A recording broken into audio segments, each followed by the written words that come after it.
ओम शांति। आज मीठे मीठे शिव बाबा ब्रह्मा के तन द्वारा कहते हैं, मीठे मीठे बच्चे, बाबा हमें कहते हैं कि अब मैंने तुम्हारा ज्ञान का तीसरा नेत्र खोला है। अब तुमको रोशनी आई, मिली।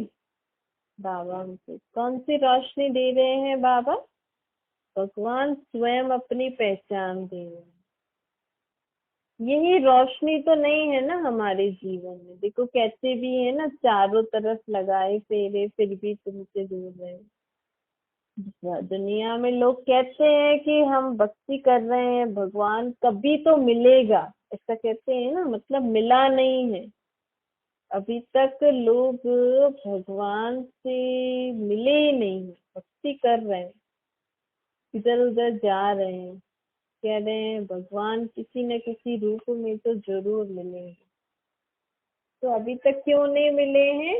क्योंकि ज्ञान का तीसरा नेत्र था, बुद्धि रूपी नेत्र बंद है। क्योंकि आत्मा की पहचान नहीं है, तो आत्मा की पहचान नहीं तो आत्मा की बुद्धि भी की भी पहचान नहीं। तो जैसे नेत्र बंद है ना, तभी तो कहते हैं ना, अंधों की लाठी है भगवान।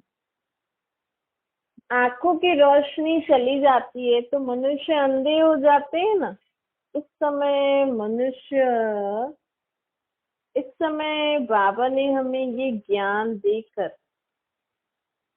रोशनी दी है, मतलब हमारी तीसरी आंख में रोशनी आई है। अभी जैसे जैसे हम अपने को आत्मा समझ के परमात्मा को याद करेंगे ना, और परमात्मा के इस ज्ञान को समझते जाएंगे, भगवान को समझना, यही बुद्धि का नेत्र खुलना है। जिसने भगवान को समझा नहीं, भगवान को पहचाना नहीं, यही पहचान कि मैं आत्मा हूँ, मेरा बाप निराकार, भगवान निराकार, ज्योति बिंदु परम धाम में रहने वाले। जिसने ये नहीं पहचाना ना, जो ये नहीं समझ रहा है, मतलब अभी तक उनकी तीसरी आंख, बुद्धि रूपी आंख बंद है। अभी तक वो जैसे तो तीसरी आंख से नेत्रहीन है। इस समय मनुष्य का ज्ञान का तीसरा नेत्र नहीं है। देखो अगर ये बात समझ में आ गई सबको कि परमात्मा परम धाम में रहने वाले हैं, उनका रूप निराकार, परम धाम का रास्ता अगर सबको समझ में आ गया, इस सृष्टि से परे, चांद तारों सूर्य से परे, फरिश्तों की दुनिया से भी परे, वो निराकारी दुनिया है जहाँ पे हमारे बाबा रहते हैं। अगर आपको ये बात समझ में आ गई तो आप किसी भी मंदिर, गुरुद्वारे, चर्च में भगवान को ढूंढने जाओगे, मिलने जाओगे। अपने घर में मंदिर बना के भगवान को उन मूर्तियों में ढूंढोगे, तीर्थों पे जाओगे मिलने, भगवान को ढूंढने नहीं जाओगे ना। अगर समझ में आ गया कि भगवान परम धाम में रहते हैं, वो उनका रूप निराकार है, जब भगवान का रूप निराकार है तो हम क्यों ऐसी वैसी मूर्तियां बना के उनको पूजें, तीर्थों पे जाएं, इधर उधर भटके? तो भटकना बंद हो जाएगा ना। देखो जब आंखें की रोशनी चली जाती है तो लोग इधर उधर भटकते हैं ना, मतलब सहारा ढूंढ ढूंढ के चलते हैं ना। इस समय ये मनुष्य आत्माओं की बुद्धि रूपी आंख बंद है ना, बुद्धि रूपी आंख से नेत्रहीन है, इसीलिए सब लोग दर दर भटक रहे हैं, साथ इधर उधर धक्के खा रहे हैं ना। आज कभी अमरनाथ जा रहे, कभी बद्रीनाथ जा रहे, कभी वैष्णो देवी जा रहे, कभी इस मंदिर, कभी गली के मंदिर, कभी घर के मंदिर, कभी गुरुद्वारे, कभी मस्जिद, कभी चर्च, कभी आजकल देहदारी गुरु और निकले हैं। तत्वों के रूप में आज इस पेड़ की पूजा, सूर्य को भगवान मानेंगे, चांद को भगवान मानेंगे। तो ये इतना लोग क्यों भटक रहे हैं? क्योंकि बुद्धि में ये समझ नहीं है अभी तक कि जिस भगवान के लिए हम इशारा कर रहे हैं वो ऊपर रहते हैं, तो हम नीचे कहाँ ढूंढ रहे हैं? जिस भगवान के लिए हम कहते हैं वो नाम रूप से न्यारा है, तो हमने उसके देहिक रूप, इतने सारे नाम क्यों रखे? नहीं, अगर ये समझ में आ जाए अपने ही शब्द, अब गीत भी तो लोगों ने ही बनाए हैं ना, कि हम अंधे हैं, दर दर भटक रहे हैं, चारों ओर फेरे लगाए फिर भी तुमसे दूर रहे, अंधे की औलाद अंधे हैं। ये गीत मनुष्य ने ही बनाए ना, मनुष्य ने ही तो बनाया है कि हम हमें आकर जगाओ। तो बाबा कहते हैं अगर ये छोटी सी बात मनुष्य की किसी के भी समझ में आ गई ना, उसका दर दर भटकना बंद हो जाएगा। उसको जब भी भगवान को याद करना होगा ना, वो अपने को आत्मा समझ के कहीं पे भी आप बैठ के अपने को आत्मा समझ के परमात्मा को निराकार रूप में याद करने लग जाएगा। और जिसको भगवान की ये पहचान मिल गई ना कि मेरा बाप निराकार मुझ आत्मा का बाप है, वो सिर्फ सुबह शाम भगवान को नहीं याद करेगा, वो सदा ही परमात्मा के संग रहेगा। क्योंकि अभी तो लोग क्या करते थे, सुबह शाम भगवान को क्यों नियम बना के रखा है, क्योंकि सोचते थे ना फिर कर्म करेंगे, कर्म करने में सब प्रकार के काम होंगे, तो ऐसे सब कुछ काम वाम करते समय भगवान को, वो सोचते थे भाई भगवान स्वच्छ है हम दुनियादारी में आ रहे हैं तो कभी कुछ करते हैं ना, लोगों को ये अच्छा नहीं लगता है। सोचते हैं भगवान को याद करना तो साफ सुथरे कपड़े पहन के नहा के ही भगवान को याद करना है। फिर अगर पोछा लगाते समय बोलेंगे ना भगवान को याद करो, तो बोलेंगे अरे अभी तो पोछा लगा रहे, अभी कैसे याद करो। लेकिन अगर समझ में आ गया कि मैं आत्मा निराकार, मेरा बाप परमात्मा निराकार, उसमें देह का तो कुछ काम ही नहीं है ना, तो पोछा लगाते समय भी हम याद करेंगे, झाड़ू लगाते समय भी बाप याद करेंगे, पैखाने में भी बाबा को याद करेंगे। जब ये समझ आ जाएगी कि वो निराकार मेरा बाप है, तो इससे हमारा जब ये ज्ञान का तीसरा नेत्र था, बुद्धि रूपी आंख खुल जाती है ना, बुद्धि से समझ में आ जाता है कि भगवान कौन है। तो बाबा कहते हैं तो समझो आपकी तीसरी आंख खुल गई।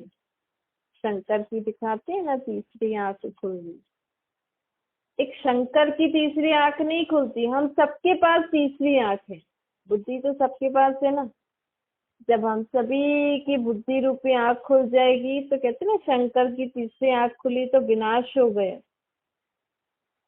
अगर हमारी बुद्धि रूपी तीसरी आंख खुल जाएगी ना, तो हमारे लिए ये कलयुग गया, सत्य आया की आया, मतलब हमारे लिए ये दुनिया विनाश हो जाएगी, खत्म हो जाएगी। क्योंकि हमारी बुद्धि में बुद्धि रूपी आंख खुल गई कि मैं आत्मा, मेरा बाप परमात्मा, भगवान मेरा बाप है, तो वो मेरे लिए अभी स्वर्ग की सौगात ले आए हैं। मतलब ये सृष्टि अब परिवर्तन होने वाली है, मतलब पुरानी दुनिया खत्म होने वाली है। हो गया ना विनाश।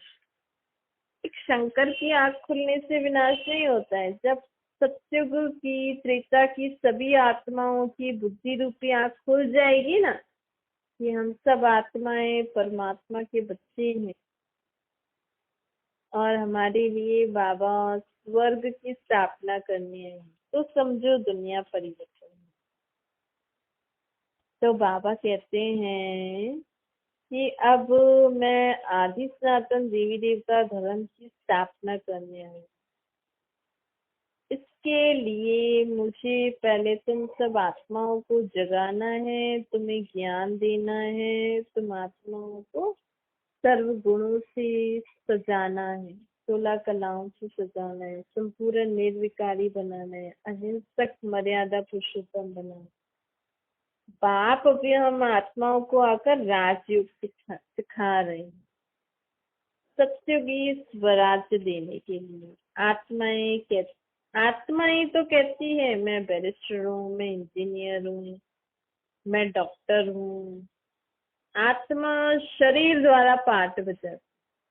और जो भी कोई कहता है ना मैं डॉक्टर हूँ, तो मतलब उसकी आत्मा कह रही है मैं डॉक्टर हूँ, मेरे में डॉक्टरी का ज्ञान है जो मैं शरीर द्वारा करती हूँ। अब हमने क्या जाना है कि हम आत्मा है, मैं आत्मा परमात्मा की संतान हूँ। मैं आत्मा पहले पहले परम धाम में थी, फिर वहां से मैं आत्मा सत्युग में आई। मुझे आत्मा ने सत्युग में 8 जन्म लिए। फिर मैं आई त्रेता युग में, फिर त्रेता युग में मैंने 12 जन्म लिए। फिर मैं आई द्वापर युग में। कौन? मैं आत्मा ही 8, 12 और द्वापर युग में फिर मैंने 21 जन्म लिए। मैं आत्मा ने ही कलयुग में 42 जन्म लिए। और अब यही हमारा 42 वाला जन्म चल रहा था, और इसी समय परमात्मा ने अपनी पहचान दी। तो जब हम आत्माओं ने पहचाना कि मैं आत्मा हूँ, मेरा बाप परमात्मा है, जब हमने अपने बाप को पहचाना ना, कहा मेरा बाबा, तब हमारा एक नया जन्म शुरू हो जाता है। इसको कहते हैं अलौकिक जन्म। तो अभी हमारा ये अलौकिक जन्म मतलब 84वां जन्म चल रहा है। सत्युग 8, त्रेता 12, द्वापर 21, फिर कलयुग में हमने 42 जन्म लिए। अब जब से हमने बाबा को पहचाना है ना, तब से हमारा ये नया जन्म 84वां जन्म शुरू हो गया। इस 84वें जन्म में भगवान हमें ये पूरा ज्ञान देते हैं कि बच्चे, तुम ऐसे ऐसे जन्म मरण में आते आते अब तुम देखो तुम्हारा क्या हाल हो गया। मतलब पहले तुम बहुत अच्छे सुखी थी, अब तुम दुखी हो गए हो। फिर दुख का कारण भी बताते हैं। ये दुखी क्यों हुए हैं? बाबा क्यों कहते हैं कि इस समय मनुष्य सृष्टि दुखी क्यों है? विकारों के कारण। अगर इस मनुष्य सृष्टि में से काम, क्रोध, लोभ, मोह, अहंकार, ईर्ष्या, द्वेष, नफरत खत्म हो जाए तो ये सृष्टि स्वर्ग बन जाएगी। आज दुनिया में बीमारियां भी इन विकारों के कारण ही हो रही है। जो भी दुख परेशानी है ना, इनका मूल कारण यही विकार है। इसमें से भी सबसे बड़ा विकार कौन सा है? देह अहंकार। देह अहंकार की बात ही सारे विकार आते। तो बाबा कहते हैं अब इन विकारों को छोड़ो। देखो, इस सृष्टि पर जो भी दुनिया में सेनाएं हैं अलग अलग, चाहे पानी को संभालने वाली, आसमान, जल सेवा, जो जल सेना में वहां पे करते हैं, वायु सेना में, जो आसमान वगैरह हमारे एरिया में ये नया है, हमारे एरिया में, या जो धरती पे रहकर जो सेना में भर्ती होते हैं, मतलब अपने अपने एरिया को संभालने के लिए, धरती को संभालने के लिए, तो वो तो हमें दुश्मनों से बचाएंगे, मतलब और कोई हमारे एरिया में ना आ पाए। लेकिन इस पूरी सृष्टि पर जो ये विकार हैं, काम, क्रोध, लोभ, मोह, अहंकार, जो हवा में फैले हुए हैं, इन सब से आपको कौन छुड़ा सकता है? इसके लिए कौन सी सेना चाहिए? तो आज लोग सेना को रख अपने अपने बॉर्डर में खड़ी है सेना की, कोई और देश का हमारे अंदर नहीं आ पाए। अब परमात्मा कह रहे हैं आपकी सृष्टि पर, आप आत्मा के ऊपर आप चाह के भी क्रोध को जीत नहीं पा रहे हो। आप चाहते हो मैं क्रोध नहीं करूं, फिर भी क्रोध रूपी दुश्मन आपको अटैक कर ही लेता है। इससे कौन छुड़ा सकता है हमें? बाबा। बाबा की शक्ति छुड़ा सकती है। लेकिन बाबा तो परम धाम में है, तो बाबा की शक्ति नीचे कैसे आएगी? जब हम सभी आत्माएं कर्म करते हुए सारा दिन अपने को आत्मा समझ के परमात्मा को याद करते हैं ना निराकार रूप में, तो जैसे तो हम अपनी और पूरी सृष्टि पर और आत्माओं की सुरक्षा के लिए तैयार, मतलब सुरक्षा कर रहे हैं। क्योंकि परमात्मा, जैसे जैसे हम अपने को आत्मा समझ के बाबा को निराकार रूप में याद करते हैं ना, तो बाबा की किरणें हम आत्माओं के ऊपर आती हैं, और इन किरणों द्वारा सृष्टि पर जो भी विकार बुराइयों की हवा है, किरणें, कीटाणु है, जो भी है ना, वो सब खत्म होते जाते। तो इन दुश्मनों से छुड़ाने वाली सेना कौन? हम बाबा के बच्चे, इसको कहते हैं रूहानी सेना। तो अगर आप भी बाबा को रोज रोज निराकार रूप में याद करोगी, कर्म करते हुए भी, तो जैसे आप भी बाबा की सेना में भर्ती हो गए। मतलब बाबा अभी यही तो करने आए हैं ना, भगवान सृष्टि पर क्यों आया है? तो सृष्टि के वायुमंडल को ठीक करने, सृष्टि में से इन विकार बुराइयों की किरणें, हवा, कीटाणुओं को खत्म करने, जो लोगों को नजर नहीं आ रहे लेकिन है ना। अभी अभी आप शांत हो, अभी अभी क्रोध आ जाता है, कैसे आता है क्रोध?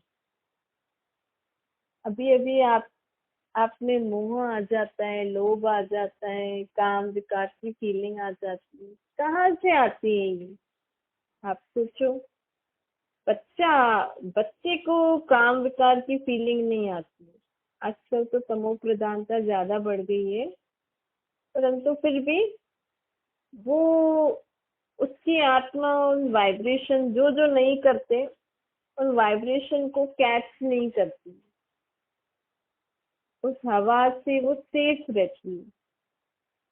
और कोई कोई क्रोध कर रहा है, कोई कोई नहीं कर रहा है, कोई कोई अपने को क्रोध से बचा लेता है। कैसे बचा लेता है? तो ये क्या होता है, ये आत्मा में शक्ति, जैसे नहीं होता है लोग आज कुछ कुछ खाते हैं इम्यूनिटी पावर बढ़ाने के लिए। भाई दुनिया में जैसे जैसे मौसम चेंज होता है, वैसे वैसे लोग कुछ कुछ खाते रहते हैं ताकि उनकी बॉडी पे उस वो नेचर परिवर्तन की इफेक्ट ना करे। जैसे कि बारिश का मौसम चल रहा है तो लोग उस हिसाब से खाते पीते हैं ताकि उनकी शरीर में इम्यूनिटी पावर वैसी बनी रहे, ताकि वो बीमार नहीं हो। तो हमारी कोई कोई आत्मा क्रोध कर रही है, कोई कोई नहीं कर रही, मतलब उनकी आत्मा में इम्यूनिटी पावर है। उनको पता नहीं आत्मा में है नहीं है, पर है, पता नहीं कौन सी पावर है, कहाँ से आती है, दिखती तो है नहीं लेकिन होती ही है। ये कैसे अनुभव होगा? ये जैसे जैसे हम अपने को आत्मा समझते हैं और परमात्मा को यही तो बाबा बताने आए हैं। लोग इसी से ही अज्ञान है, इसी का ही अज्ञान है ना लोगों के ऊपर। कैसे क्रोध की हवा के हमारी आत्मा पे इफेक्ट कर रही है, अटैक कर रही है। तो जैसे जैसे हम अपने को आत्मा समझेंगे, परमात्मा को निराकार रूप में याद करेंगे ना, तो हम आत्माओं में भी इम्यूनिटी पावर बढ़ जाएगी, अर्थात शक्ति बढ़ जाएगी, जिससे ये विकार बुराइयों की वाइब्रेशन, किडनी कहो, कीटाणु कहो, हम इनसे सेफ रहेंगे। और जितना ज्यादा हम बाबा को याद करेंगे ना, उससे हम अपनी सेफ्टी भी कर सकते हैं, औरों को भी सेफ कर सकते हैं। तो ऐसे ऐसे करके हमें बाबा कहते हैं कि मैंने भी अभी एक सेना खोली है। तो सेना में अगर आपको भर्ती होना है, तो उसके लिए आपको क्या करना पड़ेगा? अपने को आत्मा समझो और बाबा को याद करो। इससे क्या होता है कि बाबा की सेना में हम मददगार हो जाते हैं। तो बाबा कहते हैं अभी ये बहुत जरूरी है, हमें सिर्फ अपने लिए नहीं सोचना चाहिए। देखो, आपके घर में भी लोग नहीं जानते हैं परमात्मा को, लेकिन आप अगर रोज रोज परमात्मा को ऐसे याद करोगे ना, तो आप जैसे तो सबकी मदद कर रहे। इस समय दुनिया में लोग कितना दुखी है ना, कह रहे हैं ना हम क्रोध नहीं करना चाह रहे हैं, हम दुखी नहीं होना चाहते हैं, हम बड़ी बड़ी अशांत हो जाते हैं। तो वो लोग नहीं समझ पा रहे, हमने समझ लिया कि क्यों हो रहा है ये सब। तो अगर आप सारा दिन बाबा को याद नहीं कर सकते, तो समय निकाल के इस समय में आपको क्या करना है? भगवान को किसी भी देह के रूप में न याद करके अपने को आत्मा समझ और परमात्मा को निराकार रूप में याद, ताकि उस निराकार की शक्ति आप आत्माओं द्वारा आपके आसपास दुनिया में, शहर में से फैलती जाएगी। जितना आप एकाग्र चित्त होके याद करोगे ना, उतना ज्यादा दूर तक फैलेगी। एकाग्र चित्त मतलब उस समय आपको मन में और कोई बात नहीं है, सिर्फ अपने बाबा को याद करेंगे। मैं आत्मा बाबा को रखती हूँ, तो इससे आप अपनी भी मदद करते हो और उसी की मदद करते हो। इससे वायुमंडल अच्छा बनता है। ऐसा नहीं सोचना कि हम तो घर में रह रहे हैं, घर में रह रहे तो क्या हुआ, घर में भी कभी कभी तो शांति का समय होता ही अमृत वेले का, रात का। फिर भी ऐसा समय निकाल के आप ऐसे बाबा के कार्य में मददगार बन सकते। अगर आपको भगवान का मददगार बनना है, आजकल लोग एक दूसरे के तो मददगार बनते ही हैं, लेकिन भगवान का मददगार बनना कितनी बड़ी बात है ना। तो भगवान को लोग सब याद कर रहे हैं, फिर भी दुनिया में दुख बढ़ता जा रहा है।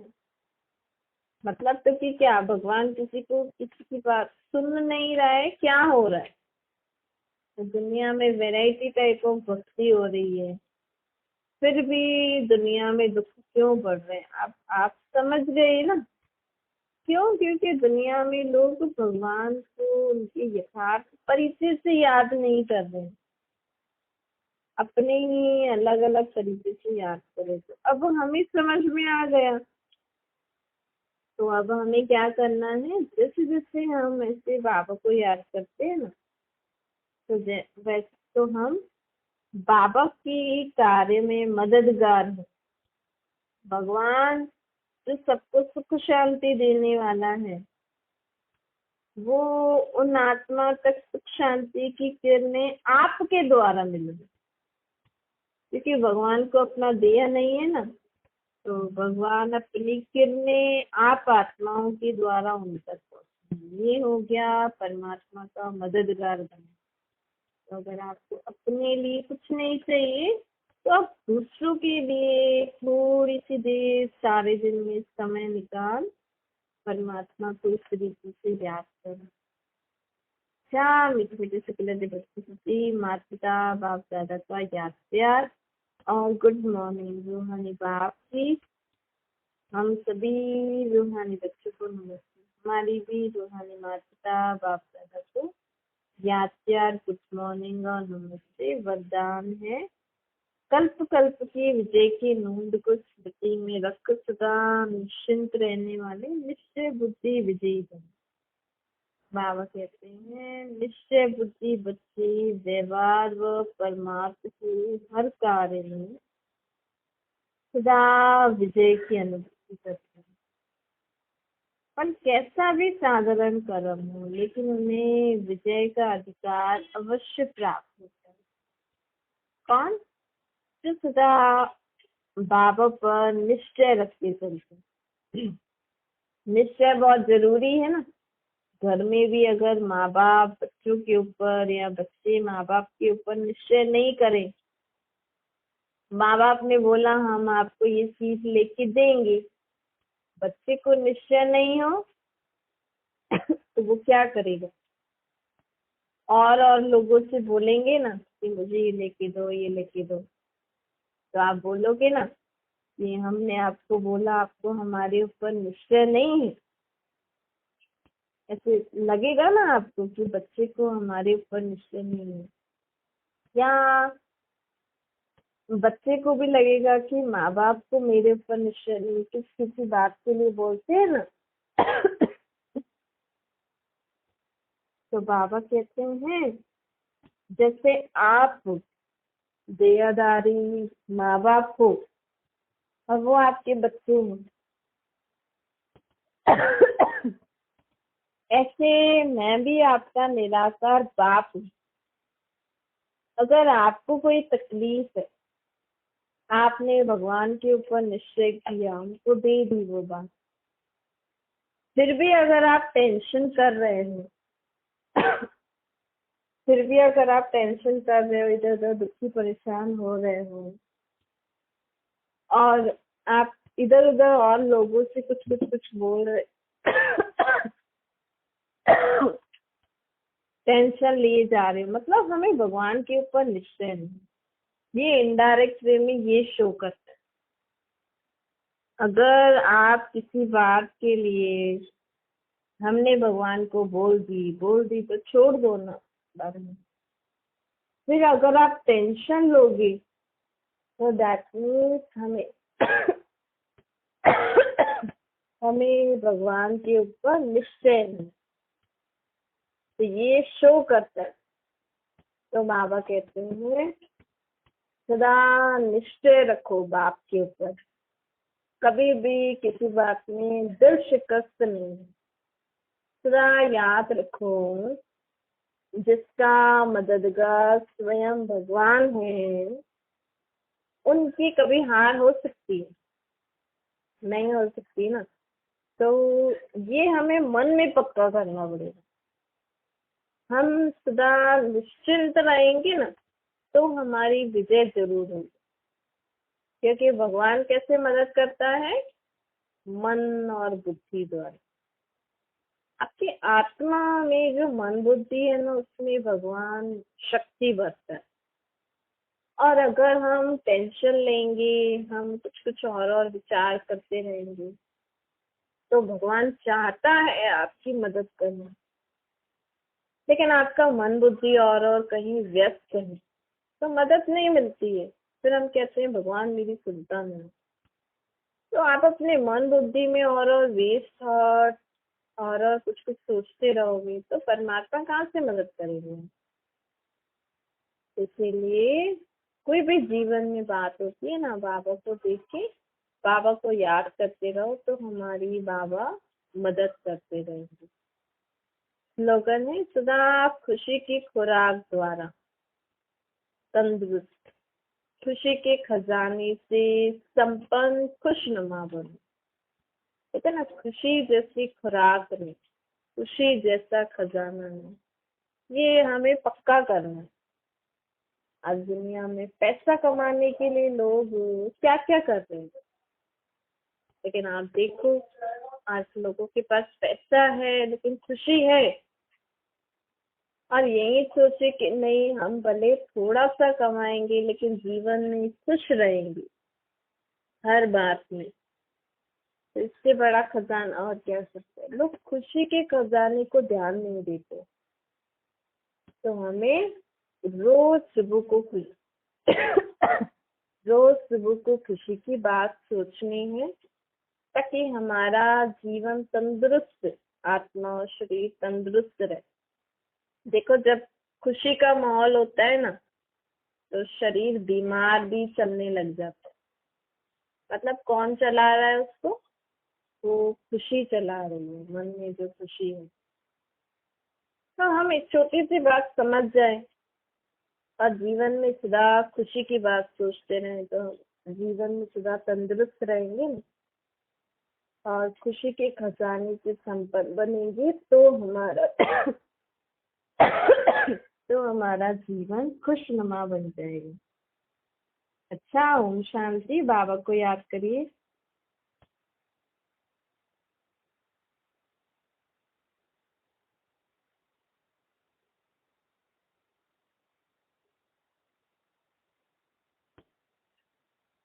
वरदान लिख लीजिए।